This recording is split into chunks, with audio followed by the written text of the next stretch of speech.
So now the next functionality after copy and paste is cut, but it is not currently available and we'll be soon getting it.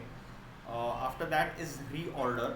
So reorder is basically reordering all your measurement sheet. Right now you can just see I've written measurement 5, 10, 19. It's coming automatically as per the rows. So if I want to say pull this down, I'll just click and drag and pull it down and just close this. So you see my linear measurement is now here.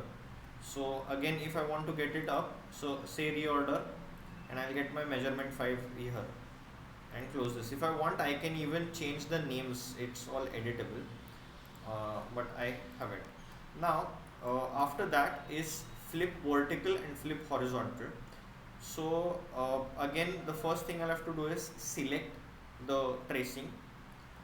Now I'll have to first copy and paste it, so that I have two tracings. Now this copy has been made. I'll just drag it here and I'm going to flip it vertical, because in this case it's going to be a vertical flip tracing, and right now at the moment only single tracings can be flipped.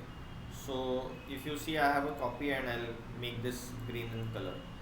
So this is flip. Similarly, if you want to make it flip horizontally, even that can be done, but in this case it's not applicable, so I'm just flipping it. I flipped it vertically and now again horizontal.